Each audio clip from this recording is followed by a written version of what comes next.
quite by chance, there was an extraordinary old universe of worlds and wonder, of moons and magic. And moving through this universe was a familiar old world of cities and streets, of trees and cars. And there, in an ordinary house, on an ordinary chair, was a boy in whose head was locked an untold story as extraordinary as anything that old universe had ever seen or heard. What is up, everyone out there in podcast land, and welcome down into the pop culture basement. I'm your host, Mike Jamison, and with me down in the basement tonight is a true Renaissance man, a man of many talents, and a podcaster extraordinaire, Henry Bernstein. Welcome to the pop culture basement. How are you? Thank you. I'm great. It's great to be in someone else's basement while I'm in my own basement. Tonight, I have Henry here down in the basement because I wanted to talk about a special that has lived with me. And when I say that, I truly mean it. It is not hyperbole. Has lived in my consciousness. I don't know if I saw it when it first aired, but I saw it soon after. And that special is Puff the Magic Dragon, which aired on CBS on October 30th, 1978. I am not sure I watched it then because I was only 3. I might have.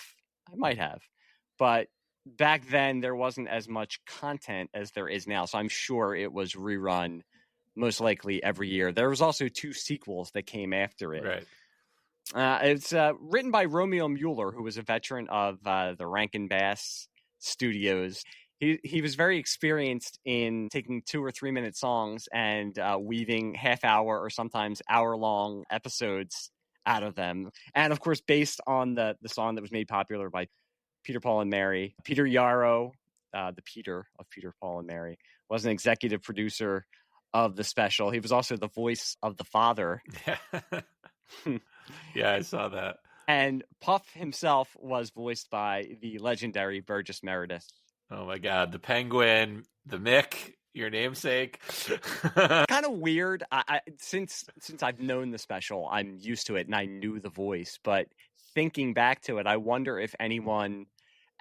There were no podcasts then, but I'm sure there were still geeks who obsessed over every little bit of minutiae about certain things. I wonder if there were people who were a little wary when they heard that Burgess Meredith was going to be the voice of Puff the Magic Dragon. Now, I will say, I'm saying that I think it works perfectly. I think he brings a perfect balance of whimsy and also melancholy. And I will bring up that term a lot as we cover this. Yeah, I mean, okay, so I did not realize this was Burgess Meredith until I looked it up. And certainly when I saw this as a kid, I wasn't aware of that, even though definitely around the time that I saw this on TV, I was also watching Batman reruns, and my brothers showed me Rocky at an inappropriately young age. And I knew probably by age 6 that the Penguin was the same as Mickey from Rocky, and that blew my little tiny mind. So had I known this also when I saw that, I don't think I would have been able to handle it. Even as an adult, I don't know if I can handle it. That's a pretty good track record if you're looking back. You get to be the Penguin, you get to be Mickey, and you get to be Puff the Magic Dragon. Right? It's like right there, 3 iconic things. Yeah, if I was going on that streak, I'd retire right after that. That's it. I've come. I've made my mark. I'm done. That's amazing. Yeah, I mean, I wonder how that came about. If there was a casting call or they needed a voice. I don't know his filmography in terms of voice work, if that was a thing, but maybe he did a lot of voice work. I don't know. And you got to think this is coming off of Rocky. So it's right. And I think he got an Oscar nomination for Best Supporting Actor. So it's not like he was at a point in his career where he needed this. Yeah. I need to take this. Those Penguin residual checks aren't hitting the same way that they used to. So now I'm gonna have to do a little animation work. Maybe he was old So maybe Burgess Meredith, I think, is one of those people who was always old, even when he was 25. He probably looked like he was 65. But I didn't look it up on Wikipedia, but I would assume he was grandfather age by that time. So possibly he he died had in 1997. He lived for another 20 years or so after this. So but yeah, he was 90 when he died. So he was 70. Yeah. He was 70. Yeah. Maybe he was possibly doing it for his grandkids. Maybe they were big Peter, Paul, and Mary fans. I was going to say, maybe he was a big Peter, Paul, and Mary fan, and this was his dream. I've always wanted to work with Peter Yarrow. I mean, he worked all the way pretty much almost till the end. If you remember, his last role was in Grumpier Old Men, which is the sequel to Grumpy Old Men. So and that was in 95. So this was hardly at the end of his career. You have to love the 90s. Before superhero movies and IPs, you were getting sequels to Grumpier Old Men. It was what a time to be alive. Which was basically a sequel to The Odd Couple. It was like, where have Oscar and Felix been the last 30 years, right? That's right. Let's be honest. They moved to Minnesota. Right. I was particularly interested that Kenner Products and Hershey Foods were the main sponsors of this program, because very much like the late 70s itself, and I think the generation that you and I are both a part of, this is a special that is just drenched in melancholy. I was not exaggerating when I said this special has lived in my mind for over 40 years, and just the feeling that it gave me, that profound, there is a sadness to it that I think when I was messaging you talking about covering this, I said to you that there may be tears either during the watching of this special or talking about it. I was almost apprehensive when I went to YouTube last night to watch it, because I haven't seen it in so long. I remember the feelings I had as a kid watching this. And that's why I think I was a little bit older. I don't think as a 3-year-old that I would have had the same feelings that 6 or 7-year-old would have watching it. Those feelings of loneliness and sadness and feeling different and feeling not a part of society the way that you want to. And I think this special really does push that point of view in a way that I don't know that you would see today, or maybe that you would see in, I don't know. I don't think you would just see it in a thrown off special that is being sponsored by Kenner Toys and Hershey Chocolates. Let's just say it that way. It feels very much of its time. It was made by Fred Wolf Films, who later did they produced Teenage Mutant Ninja Turtles, James Bond Jr., Toxic Crusaders, but they also in the earlier 70s did Free to Be You and Me. So that when I saw that, I was like, okay, now I'm putting some of the puzzle together. Yeah, no, I mean, it's interesting. Like, you know, usually if something like Kenner and Hershey are producing something, you'd think the purpose of it would be to drive toys and chocolate, right? I don't remember Puff the Magic Dragon action figures or special Hershey bars of Puff the Magic Dragon. Now, I saw this, as a rerun years later, but even I remember, popping up on WGN on a Sunday afternoon randomly or something. I still saw it more than once, and it was always random. Like, oh yeah, the Puff the Magic Dragon special. But I'm as a collector of Kenner superpowers, I'm looking over at them in my basement right now on display. I know Kenner pretty well. I don't recall the Puff action figure, and if there was one, I kind of want to get it. So I don't know. It's like, who was this for? What was the purpose of it? Was it an after school special? What purpose was it serving? It very much has that after school special feel. Maybe they were marketing the Hershey chocolates for the psychiatrist offices that some of the children would be going to after watching this special. Maybe. I mean, what about that team of doctors at the beginning? Talk about old white men who are completely disconnected from reality and from the needs of children. Well, we're done with it. This kid won't talk. Goodbye. Yes, you have to love 70s medicine. Well, Yeah. this kid's not going to talk. Make sure you keep him warm, keep him fed. There's nothing else we can do for him. We'll be sending you a bill. Bye. Right. Right. Maybe an imaginary dragon will show up and help you, but we've done all we can here. And I do like how they weave the lyrics of the song into the story. Yeah. And remind me later, because I had an idea today thinking about this podcast of the Bob Dylan song that should have been made into a children's television special. But we'll get to that after we talk about Puff the Magic Dragon. Okay. But yeah, it starts off with Jackie Draper. Yeah. Were you immediately thinking about Don Draper when you said that? Okay. Like during the dad is like John Hamm standing, looking stern. So just like Grumpy Old Men is a stealth sequel to The Odd Couple, Right. Puff the Magic Dragon is a stealth sequel to Mad Men, before Mad Men was ever created, which is pretty amazing. Right. But it starts off with young Jackie Draper, who he will not talk. He's not talking at all. His parents don't know what to do. And as Henry so eloquently said, doctors who basically tell his parents, we can't do anything. You're on your own. Bye. Mm. And one of the scenes is Jackie sitting in his room and Puff goes by the window, which I will admit, I was not a very brave child. Scared the living hell out of me. Because I just expected, as I was up in my bedroom, to see the head of a dragon walking by my window. That's how Puff is introduced. He walks by the window and he shrinks himself to come in, and he's going to help Jackie. Basically, Jackie is afraid of everything, so he's going to help him get over his fear. I don't know how much you're actually going to help somebody when you're telling them that you are going to take their soul from their body. He has a husk of another Jackie. This is Jackie Paper.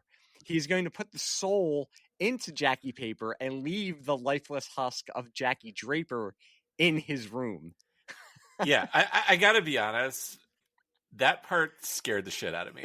Watching it now as a grown-up, that is some dark shit. He blows a puff of soul out of him and puts it in the paper, and just only because they needed something to be called Jackie Paper. I remember as a kid, I just have this, that was, I think, the most vivid part of this thing that I remembered all these years before I realized, oh, you can watch anything on YouTube.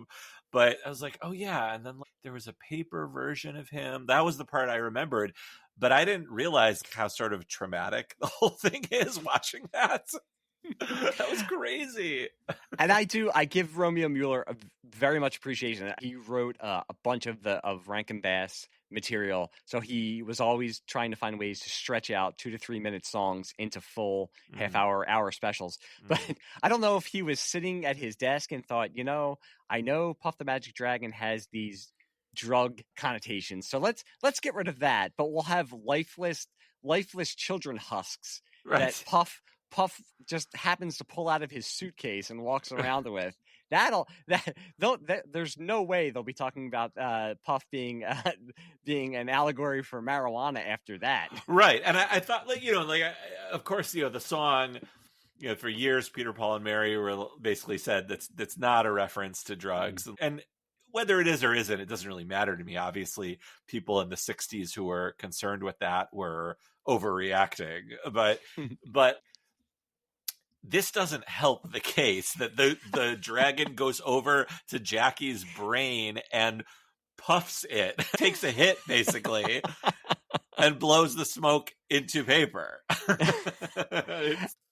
And the rest of the thing is kind of psychedelic. It reminded me a lot of a Yellow Submarine, that kind of stuff. Very much so. The animation is beautiful and frightening at equal times. Yeah. As you're watching this. And that was very much 70s animation. And I know Yellow Submarine is late 60s, but as animation grew in the 70s because there was an explosion of animated movies in the 70s. A lot of Ralph Bakshi and heavy metal, but even kids animation. A lot of the animation in this special, it looked like what I remember when I was in first, second, or third grade in textbooks I had. It had the drawings had that.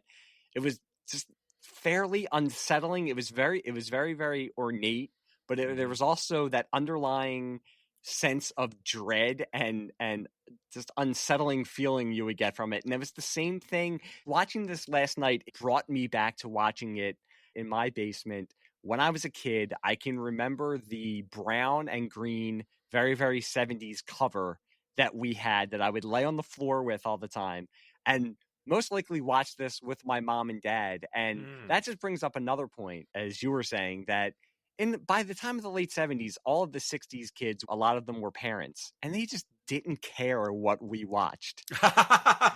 They just, Wow. Oh, look, he's pulling out his soul and putting it in somewhere else. He'll be fine. It doesn't matter. Don't worry about it. I need to go get a cigarette. Hold on. I'll be right back. Oh my God.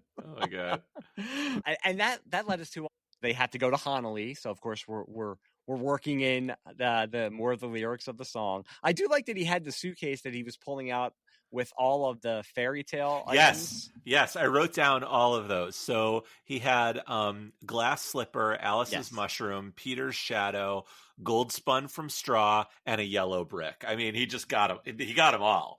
So this dragon gets around. And I don't know, were they trying to tie him into that he is a fairy tale? He does. I do like that Puff acknowledges that there is a song about him at one point during the special, which it's very meta. Yeah, very, very for 1978 kids special, very, very meta. Right, like he might as well have winked at the camera like Superman and George Reeves. It was like, but I think in my head canon, he is saying that all of the fairy tales are connected and he has the ability to go to all of them and has been to all of them, kind of thing. That was the way I interpreted that. And it was sort of a wink and a nod, I think, to the parents who were probably watching with their children, sort of giving this seal of approval. This is also a fairy tale. Even though I'm going to keep coming back to it, even though I'm walking around with the cold, lifeless husk of a small child, it's only a fairy tale. I mean, if you're reading original German fairy tales, they mostly end in death and decapitation and somebody getting killed. So there you go. I guess we're not straying too far from what fairy tales really are. And one thing I did remember from the special that was there's always that feeling you have when something from your childhood that unsettled you and you watch later as an adult and you try to tell yourself, I'm an adult now. I understand that what I was afraid of is silly, and it was silly of me to be afraid. But the unsettling 70s synths that we hear on the soundtrack for this special was something. As I first heard them, I was like, oh yes, I do remember this. And I remember that night then laying in bed with my head under the covers because I was afraid Puff was going to come and steal my soul. Even though he's a good guy in it, it's still terrifying. Yeah. Totally.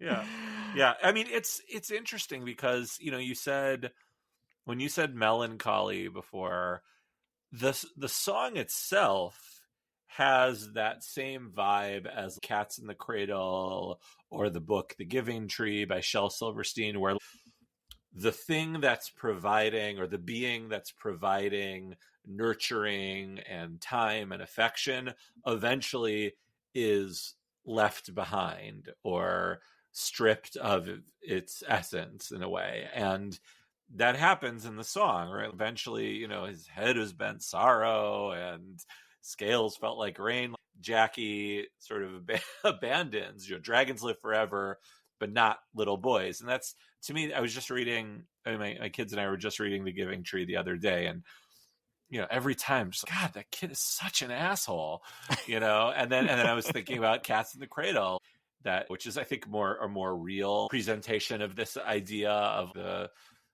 child moving away and then coming back and becoming the father kind of thing. But it's still that melancholy sort of sadness thing where you think of it fondly, but ultimately it's really sad. I'm glad you're bringing it up, because that was the main. This is not an exaggeration of the knot in my stomach. I remember, and it might have been one of the first times when I was a kid, that feeling of melancholy, of malaise that you can really feel in this special. Before Puff walks by the window and you see Jackie sitting by himself, just with his head bent in his room, but all alone. That still now, as a 50-year-old, gets to me just like it did as a 5 or 6-year-old. At one point, before they go off on their adventure, when he becomes Jackie Paper, he looks at Puff and he says, "Am I all better now?"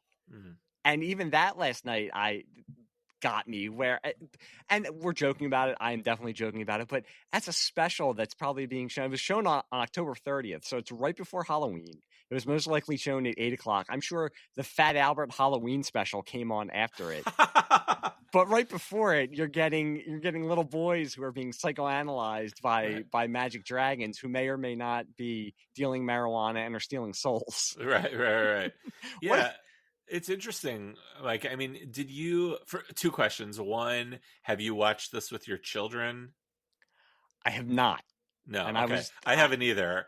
And I don't know. I'm not sure if I want to. I don't know. But I want to come back to that. But the second question I had for you is, so while you were watching it, you were having some of those sort of same emotions, right, that you had as watching a child. It's so funny. So watching this time around, I remember having these fond thoughts of it, and it was always one of those sort of things I always see randomly on TV and be like, oh, I wonder if I'll ever see this again. It felt special when it would show up. But watching it, I was like, maybe I'm just too cynical now. I was like, this sucks. Like, it's not, it doesn't suck, but I was like, it's not like the combination of like sort of the disturbing parts of it, the sadness of it. I was just, I also felt nothing. Like, I thought I would feel all that stuff, and like we had talked about beforehand, and I just sort of watched it clinically. And I was waiting for something to happen to hit me in my kishkas, and it just never did. It's so I don't know, maybe I'm dead inside. I think that while you were sleeping, Puff came took your soul. Took my what you soul. don't know is there is a Henry Paperstein walking around somewhere. Fine, fair enough. That version has all of your empathy that you obviously don't have anymore, sir. Yeah. No, I don't know. To go back to your first question, I didn't watch it with my kids. My son's 13. He's gonna be 14 next month. Oh, forget it. He's not interested. I was gonna say there is no way he would watch it. I put on, and you probably saw it, I put on social media that I was doing this as podcast homework, and in parentheses I put, my son is currently watching The Last of Us. So yeah, I think he has the Puff ship has sailed. Yes. Yeah. It's already in Honolulu. He's not watching it. It's already been to Honolulu. Yeah, he'll watch it ironically in a few years. Exactly. So. And my daughter is going to be, her birthday is next month also. She'll be 11.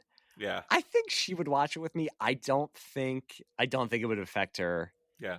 There's just something about our generation that I think as kids, I understand what you're saying. I watched it and I think it affected me a little bit more just because I knew it would, because I've just been obsessing about this for all these years.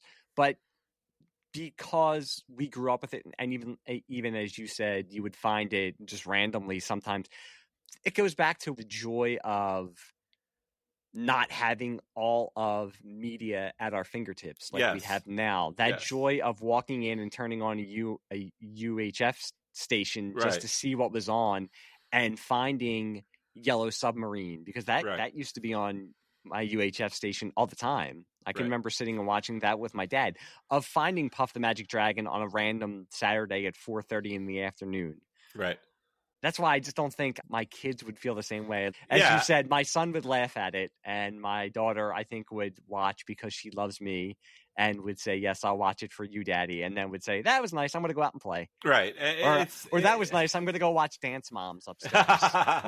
Yeah, I mean, I might show it to my kids just to see what they think. And they've watched they have obviously access to all the all the pluses, Peacock, Netflix, everything. They have all their shows that they watch. I mean, I have gotten them into The Simpsons now, so I feel like a very proud dad. They're obsessed with The Simpsons, but they're little. They're almost 8 and 6, and they would watch it. And I think my son has seen a lot of the old He-Man shows, and my wife showed my daughter the old Strawberry Shortcake cartoon from 70s and 80s. So they've seen that kind of stuff and the blurry YouTube videos. But like you said, there's a certain magic to television, which I think is, if I'm interpreting the sort of vibe that you're giving from your podcast, is like that going to the one TV that you had in the basement, turning it on and finding something. And like, for me personally, so I grew up, we had a couple TVs, a color one and a black and white one. Black and white one was in my brother's room. And I wasn't really allowed to watch TV regularly. We didn't center things around the TV with the exception of sports or whatever. So I always had to sneak around to watch TV, and I still watched everything. A lot of times I go into my brother's rooms, watch Letterman late at night or something. But that was, TV was like magic to me for that, because it was also something I wasn't supposed to be doing. So if I caught this on TV, it was also because I was looking for something to TV because my parents weren't around. So it meant I could watch TV. So yeah. And of course didn't have cable. So this very much, like you said, the UHF change, we had the bunny ears and everything, that whole, and at one point our TV was in the basement, and I would sneak down there to watch. And yeah, that's a whole other experience than just handing them an iPad and they can,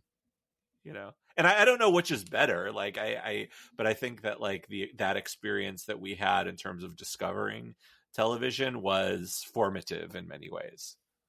I want to thank you for giving me the mission statement for the show. I'm going to steal that.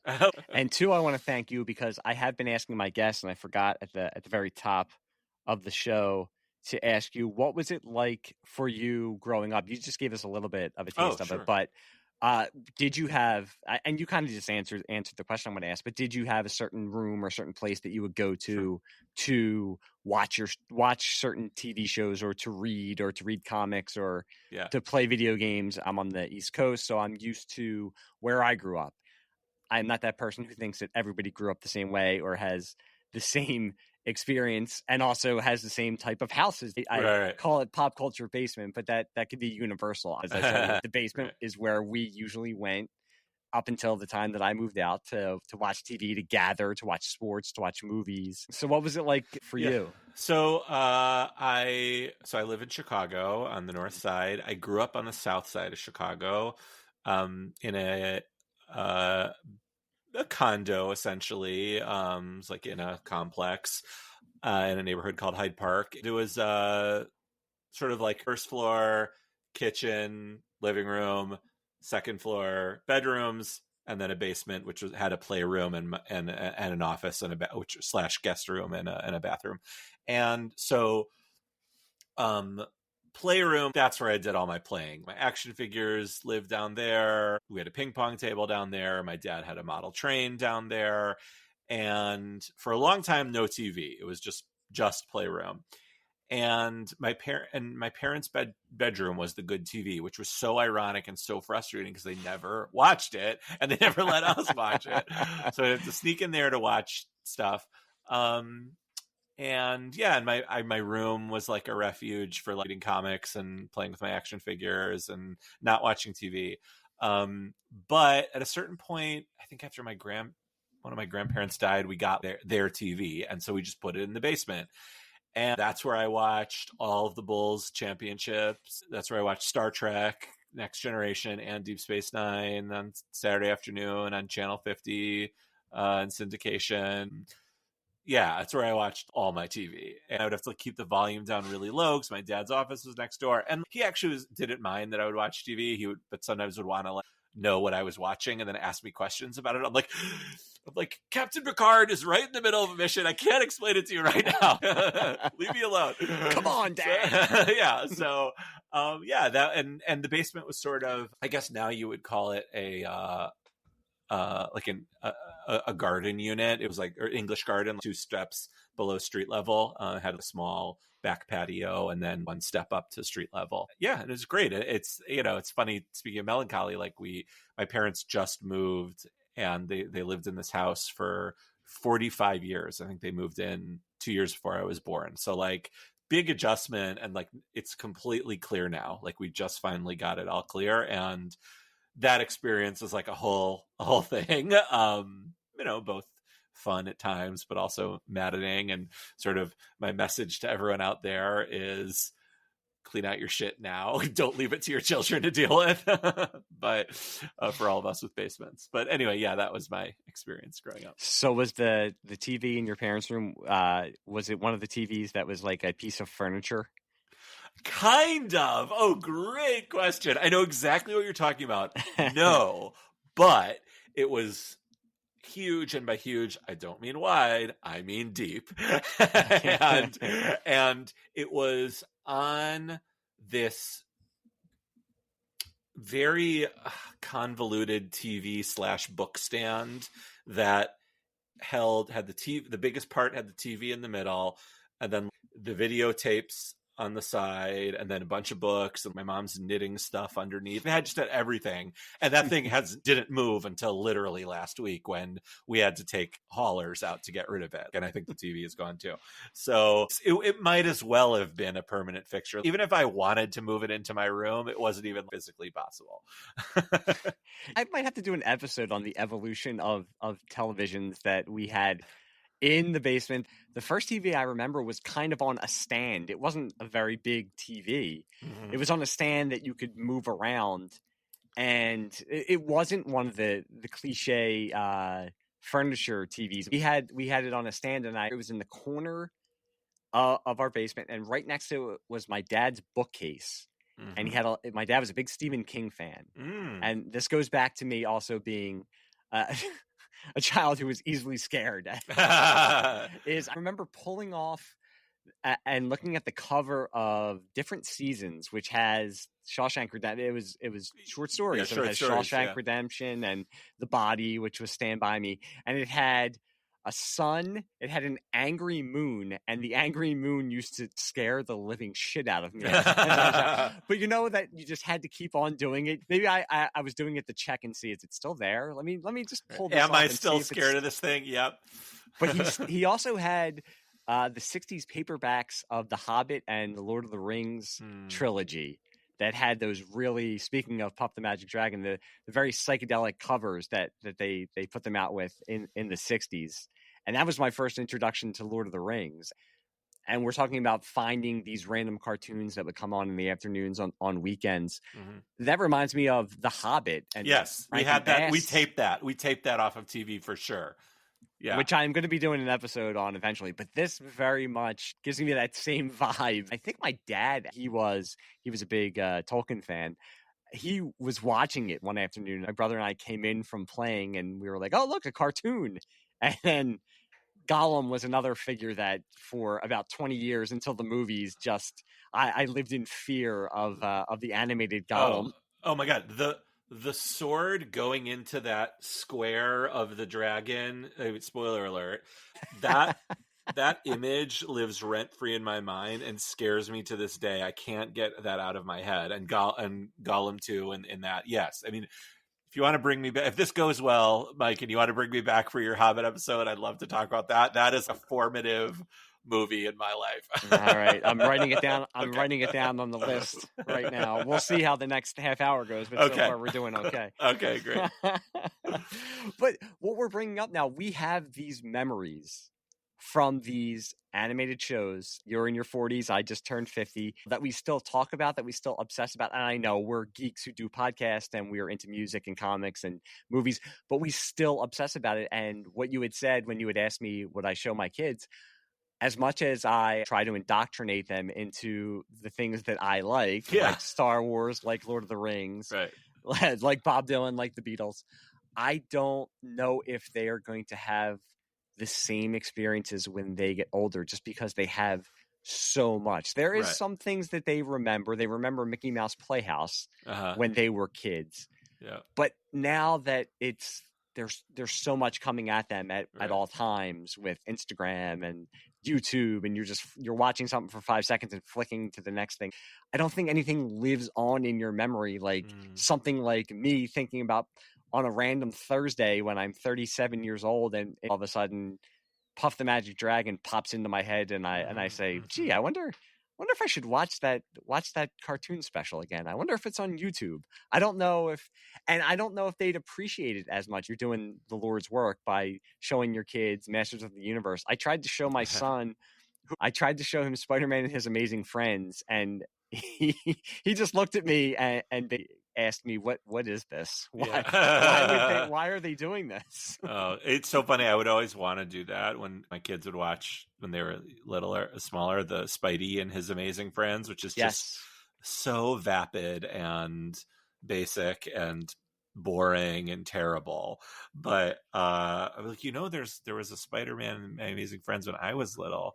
And I tried to show it to them, and also they knew that the animation was bad. They're like, "Why aren't there webs on Spider-Man's costume, Dad?"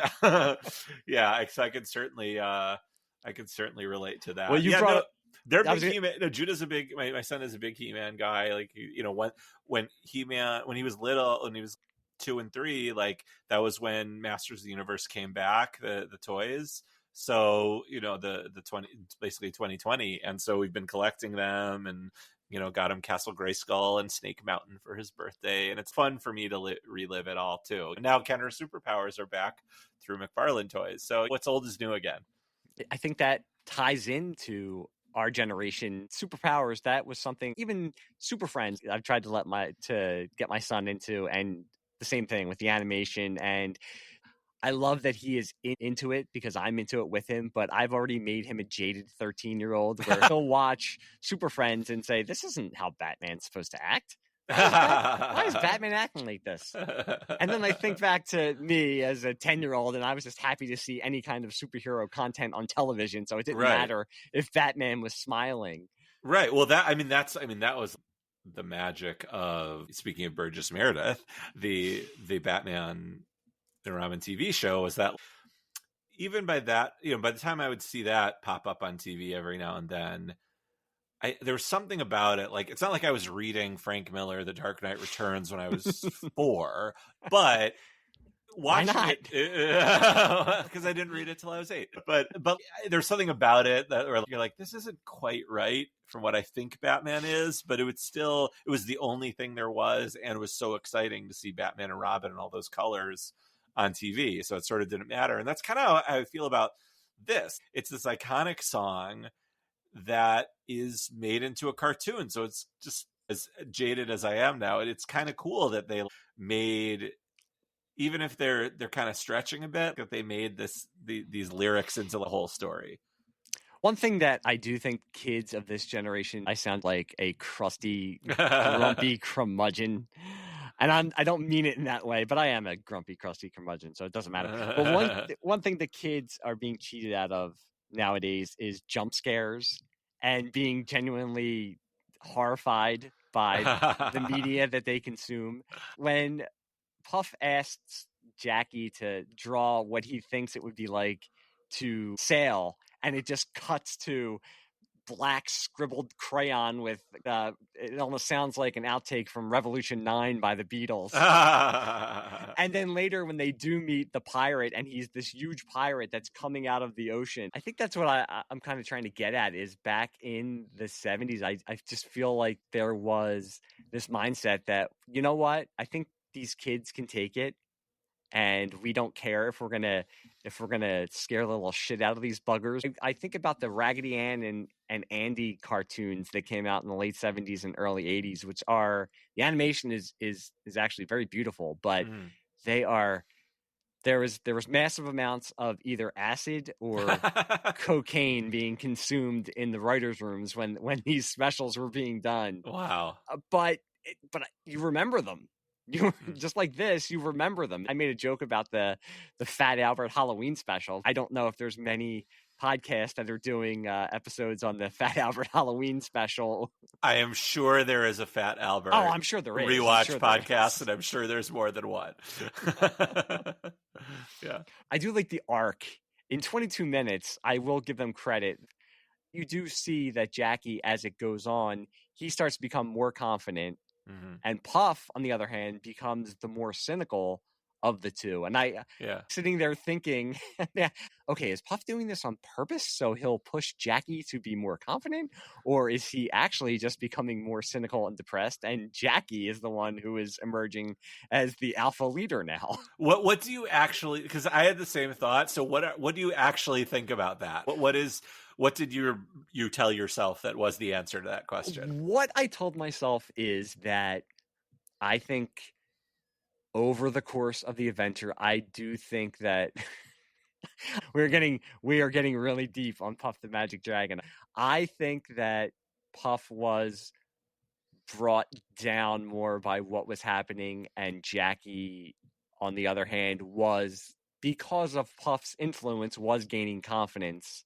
But I think when they get to Hanalei finally and see that it's been withered and diminished because he hasn't been there to add his magic, I think that puts him over the edge, and he actually is depressed. And he also knows, I think he sees that Jackie now does have confidence, so he's going to have to bring him back home and let him go, because they're trying tangentially to connect to the song. I mean, in the song, it seems like it's a parable for a kid with an imaginary friend, and as he gets older, he has to let that imaginary friend go. This Puff only really knows him for about 10 minutes, and then he's going to bring him back to his house. But they're trying to show that he's depressed because he knows that, and he says it at the end of the special where he says it's time to be brave. And this got me too, as a 50-year-old and as a kid. It's time to be brave, and it's time to be brave enough to grow up. And again, I sat there and I was like, wow, I mean, I was watching this as a 6 or 7-year-old, just expecting a fun, crazy adventure with a dragon, and they're dropping knowledge on us here. Yeah, I mean, I do like that at the end there was no acknowledgement. If this was a special now, at the end, at the credits, there would be about 5 minutes of all of the psychiatrists and doctors that they talked to before they wrote the special to make sure that they weren't totally screwing kids up. But this, in the 70s, it was probably a bunch of long-haired hippie stoners saying, all right, we gotta come on, we gotta make this Puff the Magic Dragon special. Let's get this done. Well, you're a Bulls fan. It was very much like Michael Jordan. They were probably like, nah, those kids. Well, I mean, it's weird because we don't know what Jackie's actual affliction is. Maybe he has depression. Maybe he has anxiety. As in 2025, to look at that, it's appalling what those guys are doing. Maybe he needs to talk to a therapist. Maybe he's bullied in school. We actually don't really know. And then at the end, his parents come into his room, and he just responds to them, and then it's like, that's what they needed to know, that he was talking again, and everyone loves each other, and it's just sort of, we don't really know what was going on for Jackie, and maybe that's too deep, and we shouldn't, but. They should remake Puff for every different decade. So that was the 70s version. In the 80s version, the doctors would just give him a bunch of pills and say, "Here, give him these, he'll be fine." In the 90s, he'd be into grunge. It did hit me also as a parent, and I know you as a parent. Just if you had a child who, okay, this kid is not talking, we need to figure out what we're going to do here. And the doctors, well, nothing else we can do. Bye. Right. I would go to another doctor, or maybe possibly. And the parents' reaction is, oh, well, go to your room. I was wondering if they walked in while he was just the husk of Jackie and they didn't even notice the difference. Wait, now I'm having a Mandela effect. Does he actually return to his body He does. He does, right? Okay. Yes. Okay. At one point, he's talking to Jackie Paper as the husk of Jackie Draper is just sitting in the chair. Yeah. And then he does return the soul.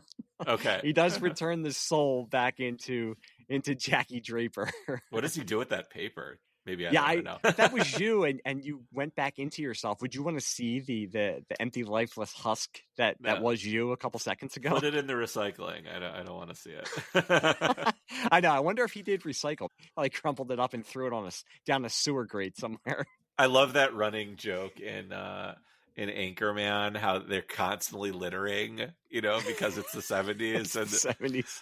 They're just like a big full cup, just throw it on the ground, cigarettes everywhere. I love that. That's so funny.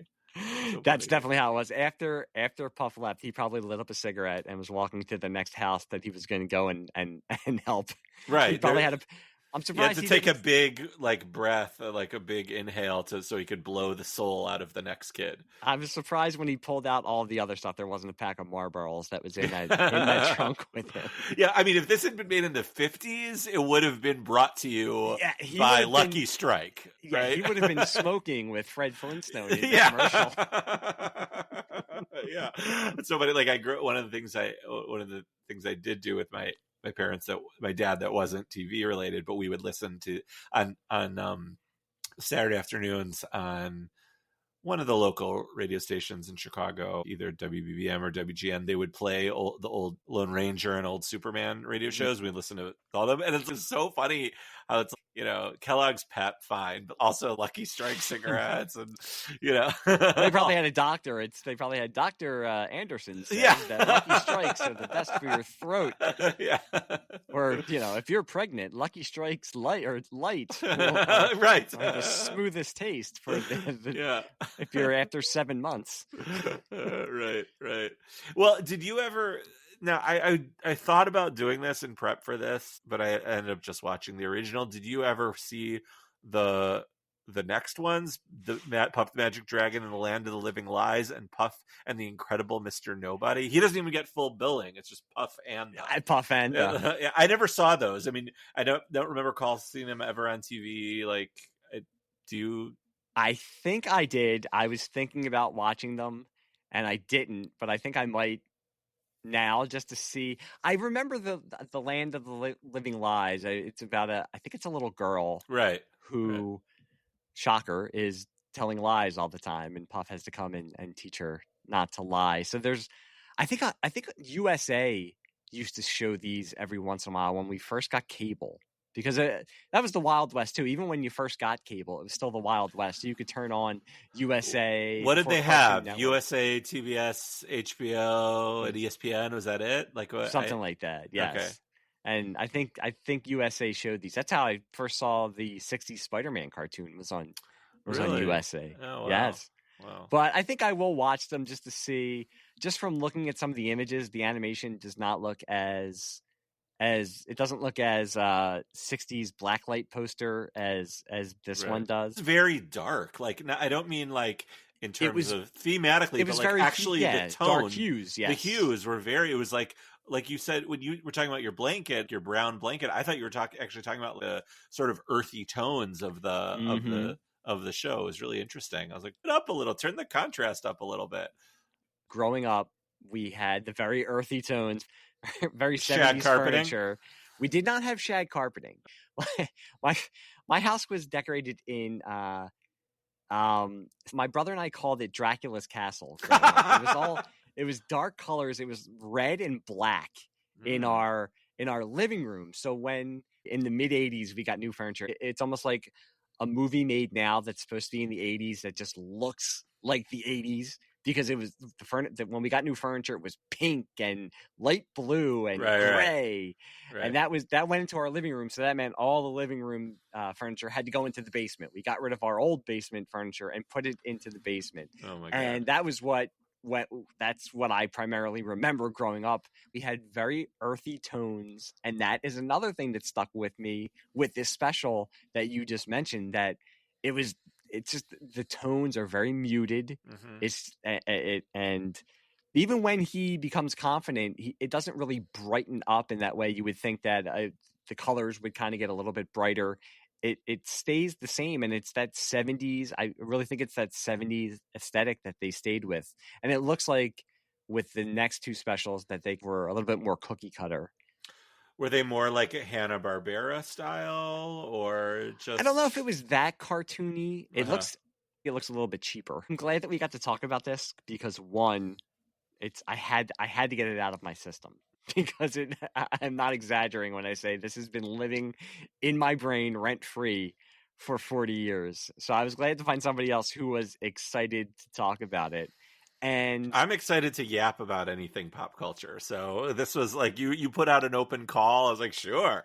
Well, I do like that you can use the special and start talking about that, but it offshoots into 20 million other things that we talked about that that this special conjures up. But my son, he is now, it's very much like Batman 66. You're young and you watch Batman 66 and you like it, and then you hit that age where you say, ugh, that's not the real Batman. I hate this. And then you get past that annoying stage after a couple of years and you look back and you say, oh, I know what they were trying to do with this. Right. This is actually really good. He is now right in the middle of that annoying stage of teenagerdom. So there is no way that he would want to sit and watch this special. And if he did, he would be looking at his phone and look up every once in a while and then put his head back down or say, what? I don't get, what is this? Why am I? Right. I mean, with Batman, when you said like you look back at, oh, this is actually really good. It is so well written in terms of Batman just playing. Adam West plays it so straight the whole time and never deviates from that character, to the point where in many ways he's more serious than some of his movie counterparts. He is so serious. He'll make an innuendo when Catwoman's in the room or at the end of an episode to Dick, but he's almost so serious that it just lets this wacky world around him completely unfold. I appreciate it so much more as an adult. Adam West, very underrated. He's not my favorite Batman, but I understand why some people see him as their favorite Batman. He knew the assignment and he pulled it off to perfection. He's a pro. He's a total pro. I saw a hilarious thing on one of the Batman 89 Facebook groups or something. It was a bunch of publicity pictures of, he did a signing somewhere and it was in 89 during Batmania that summer, and everyone was, maybe you remember this, everyone was pissed when they showed up and it wasn't Michael Keaton. So I had completely forgotten about that. But Batman 89 was great in so many ways that summer, but one of the underrated or maybe forgotten ways that it was great was just watching Adam West bitch and complain about not being cast as Batman in Burton's movie. And Adam, I love you, but come on, man. He should have had a role that, like, if it was now, they would have had him in a cameo somewhere. Of course. Well, not even now. Like, there's that tradition in Superman of always putting the previous. Richard Donner put Kirk Allen in the movie. And if George Reeves had been alive, I guarantee he would have been playing Perry White or something. So, or Pa even. But so, they could have at least given him a role. Yeah. Wow. We all know what a bastard Bob Kane was. He might have been taking away from some of his paychecks. So he might have said, sorry, we have no room for Adam West in the movie. Right. and no room to actually acknowledge Bill Finger either. Yeah. Right. Before we get out of here, I do want to read some of the lyrics from Puff the Magic Dragon. And you brought up Cats in the Cradle earlier. As I was watching it last night, I just realized that as a 50-year-old, this is probably going to be the last time. There's no way I'm going to be able to watch this again, because you might have said it didn't affect you in any way, but this out of everything other than the latent fear that I had as a child that I was still in the back of my mind feeling. When they had to bust out the lyrics of "A dragon lives forever, but not so little boys. Painted wings and giants' rings make way for other toys." Now, when I'm randomly in the car and Cats in the Cradle will come on with kids, I sit there and listen to it, and in my head, okay, now I get this. I understand it. Even to connect this back to Bob Dylan, "Forever Young" means a lot more to me now than it ever did when I was younger. And I tell my kids, I remember my mom And this was it's not the cover, because did Rod Stewart say it wasn't a cover when he did Forever Yeah, Young? it's not a cover. It's his own version. Yeah, it's his own song. Well, this is not the Dylan version, but the Rod Stewart version. I remember my mom, when that song was out, singing it and saying to me, "Oh, it's depresses me." And I said, "Why does it depress you?" And she says, "Well, you'll see when you're a parent." And the day I was driving to get my son baptized, the Rod Stewart version came on. And I'm thinking of my mom telling me that, and I'm thinking of having a 2-month-old son, and I'm listening to the lyrics, and I'm honestly in my car with tears rolling down my face. And my wife said, "What's wrong?" And I did say to her, "Oh, now I understand. I get this." Yeah. And hearing that last night, there is a lot of beauty in this special. There's a lot of things to laugh at. There's a lot of that sense of underlying 70s uneasiness that they would put into some of the kids' material. But that was the part that really got to me, and it got to me more as an adult now. And realizing that we try to hold on to all these things. We've been talking about comics and movies and TV shows. We try to hold on to them because those are the things we love. But there are things that fall away and that we just don't feel anymore because we're older and there's other things to worry about and there's other responsibilities we have. So when I heard that and I saw Puff crawling into his cave, it did get to me a little bit. So it's sad. Like I said before, the song is sad. This show is sad. I mean, I think that for the writers of this show and the producers, it's Charles Swenson, Peter Yarrow, Romeo Mueller. Like they're all in their young men in the 60s. And I think some of that cynicism of like being 1978 and certainly everything Peter Yarrow sang and fought for basically failed.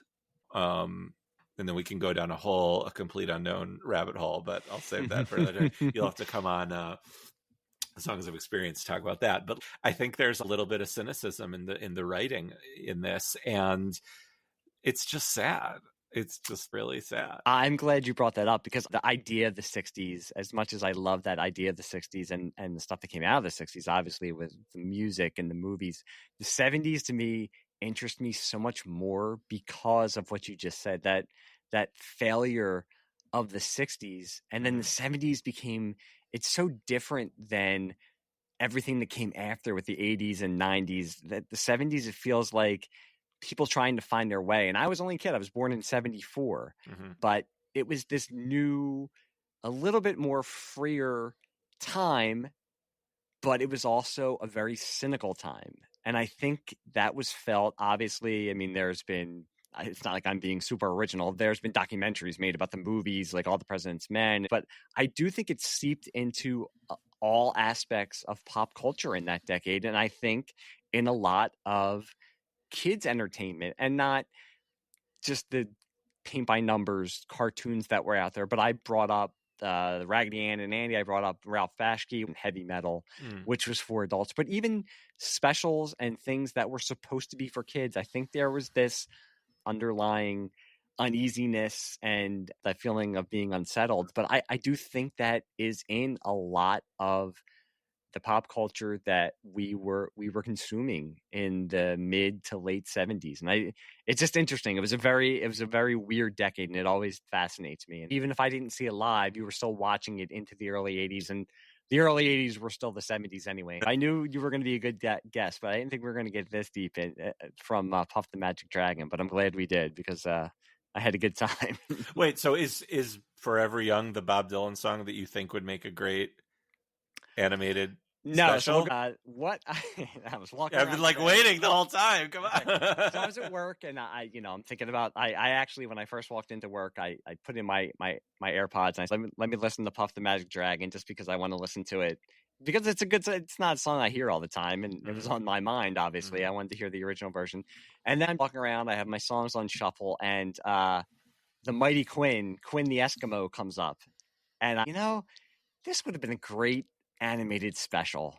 Romeo Mueller should have got his hands on this. What's it, like 2 minutes and 38 seconds? Well, it's also because I saw the video that you had on YouTube, And I love that version of it because that's such a joyous version. Thank you. I love Dylan's version too. I love the drunken version of it. I love but it would have been it. Could you imagine if Romeo Mueller if Bob said, "Here, you can go ahead, make an animated special out of this." They could have somehow built a storyline around that song.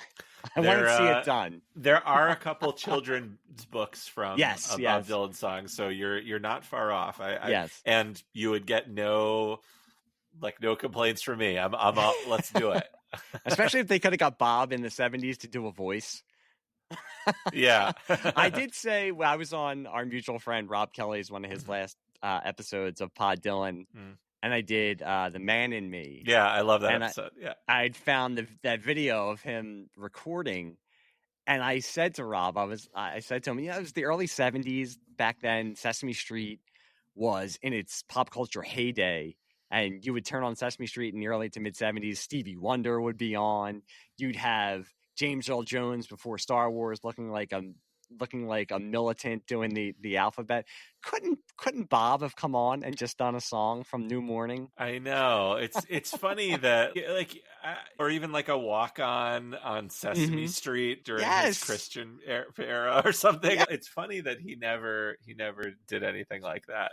Yeah. And I think that would actually, well, I'm not saying I think like I know Bob Dylan, but I could actually see him enjoying doing something like that. Maybe more now because he's a little bit in his later years, has more of that kind of trickster.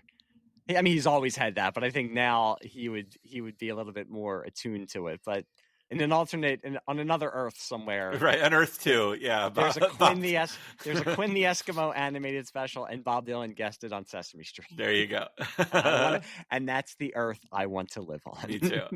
But until we live on that Earth, I want to thank you for being on this episode tonight. Thank you for having me. I had a great time. I had a great time. Before we go, I want to let people know where you are out there on the interwebs. Sure. I host a couple different podcasts. I host a Bob Dylan one, as we mentioned briefly, Songs of Experience, a Bob Dylan podcast where, much like Pod Dylan, we go song by song through Bob's catalog. So if you're interested in Bob Dylan, check it out. And if you want to, talk about a Bob Dylan song, reach out to me. Mike, we're gonna have to do this at some point. You can find me on Bluesky, Henry Bernstein. That's really the only place I am right now, and like Facebook for personal stuff, but not on Twitter anymore. And I don't blame you. Yeah, I finally I couldn't. Once the anti-Semites got all to it, I was like, scum and villainy. Yeah, right. Right. I would much rather be in that cantina than on Twitter. But anyway, I'm on Bluesky, Henry Bernstein, and I also have a couple other podcasts more in like pop culture stuff. Funny You Don't Look Jewish, which with my friend Rabbi Brandon Bernstein, we cover Jewish content in superhero comics. We look for and discover that, and Superman and Lois and Pals, which is a watching a show episode by episode show about the CW show that just ended. So right now we're sort of on hiatus. Thinking about other Superman stuff to talk about. I imagine July of 2025 we will be covering the Superman movie, which I'm very excited about. So I was just going to say, are you excited about? I am. I was. I've been cautiously optimistic. Like I've been burned before, many times by Zack Snyder, and I liked Superman Returns, but I'm on an island there. So I've been cautiously optimistic, but I will say, the teaser trailer and the 5-minute clip with Crypto really got me, and my kids are stoked for it.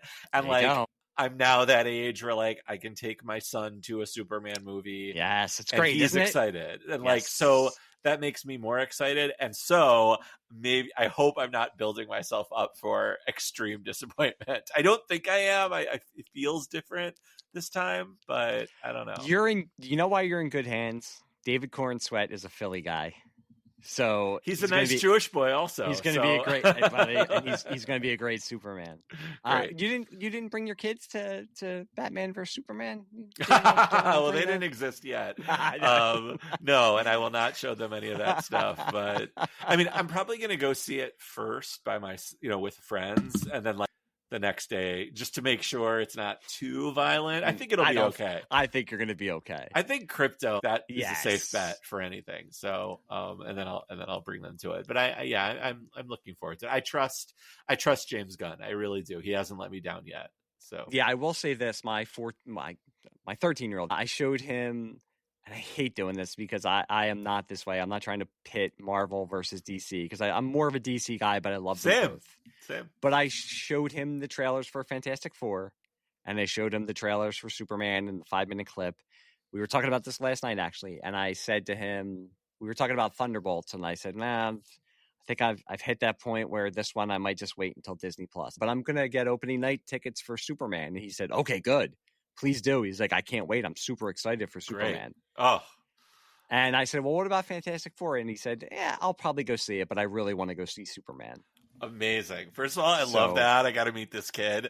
Yeah, I showed my kids both also, and they're curious about Fantastic Four. We're a DC family mostly.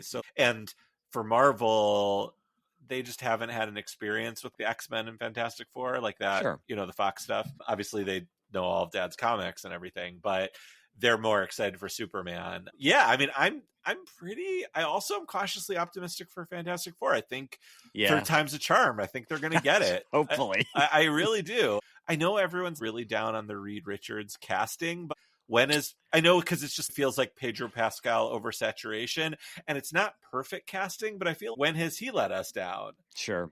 Even in that bad Wonder Woman movie, he's one of the brighter parts of it. It's not perfect casting, but it's usually those type of casting moves that work out. I mean, we talked about earlier with Michael Keaton. Yeah. When Michael Keaton was cast, nobody, even me, as a guy who just wanted a Batman movie and didn't care who it was going to be, was like, Michael Keaton. Mr. Mom? Yeah. Yeah, but it worked. But it worked beautifully. For He's me, still the best. Yeah. People always say Mr. Mom. For me, it was Johnny Dangerously. Oh, yeah, I remember that one too. Yeah, yeah. But it worked out for the best. I think he's going to be okay. I like the Fantastic Four. They were never on my pull list. Right. Same. Yeah, so there have been times where I've pulled them before, but I'm not dedicated to them in the way that they have to get everything right. And I think Pedro Pascal is just a good actor, and I think he has the charisma to pull it off. So I'm interested to see what he does with it. I'm more like yourself, invested in them getting Superman right. And from what I've seen, I want a happy Superman. I want a fantastical Superman, a magical Superman. I love it that crypto is in this movie. Yes, put some weird shit in there. Like it looks like it's gonna be because it's different. For as much as I love the Christopher Reeve movies, they weren't exactly comic book accurate. They had limitations from the time. I want to see Superman go up against a giant kaiju. I want to see. Yeah, I want to see the fortress robots. I think this is going to be great. And like you said, I think James Gunn gets it also. Yeah. And from what he's done, and you could see it.